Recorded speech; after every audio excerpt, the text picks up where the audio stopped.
All right, good morning, good morning. It's a great day in the city of Orlando. Last week we hosted hundreds of mayors from around the country in a conference. It's the first time in the 80-year history of the U.S. Conference of Mayors that Orlando was the host city. And the overriding message of the conference was that the local level is where the action is, and cities and counties are the places where things are getting done. With the frustration at all-time high probably with Congress, local leaders are finding ways to work together and create solutions to challenges.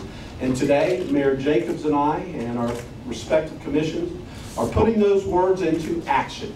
We are here today to announce that we have finalized a plan that will allow us to bring forward the changes to the 2007 interlocal agreement and kick off construction on the Florida Citrus Bowl renovations in 2016.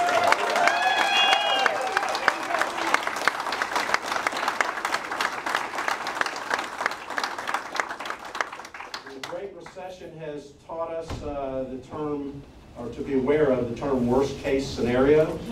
So accordingly, this new stadium deal includes a number of new safety nets that will ensure the project moves forward even if the TDT doesn't climb as much as we think it's going to. In fact, I think this plan is even a better plan for the taxpayers than the one that was approved in 2007. TDT funds will still be the payment source for the renovations, and the city has committed to establishing a new source of credit to issue the bonds. And we have a variety of options that we will look at. We will make that determination when we actually issue the debt, but I can tell you that it will not include property taxes.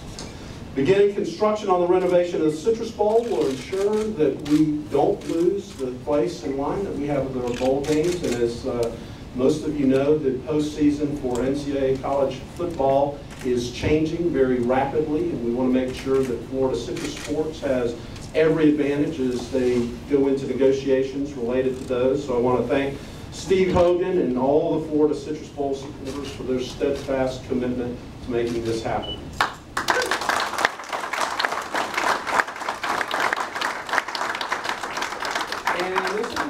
College football, there's all types of events that we're going to be able to host. Everything, we used to have Supercross, we can probably get Supercross back. International friendlies, WrestleMania, anybody remember WrestleMania? That was a pretty big event. So the renovations will also mean hundreds of construction jobs for Central Florida, and I am so proud that we have been able to put aside politics and get a project done that is incredibly important to the citizens of Orlando and Orange County in Central Florida. And Mayor Jacobs and I might not always agree on every last thing, but we believe that partnership is so important and that our community is so far ahead of other regions in this state and this country because we can work through our issues and create a good situation in partnership and collaboration. And just before I hand this off, I forgot to introduce my commissioners who are behind me. And I could feel their eyes on the back of my head. So Commissioner Gray, Commissioner Lyman, and Commissioner Stewart, thank you for joining us. And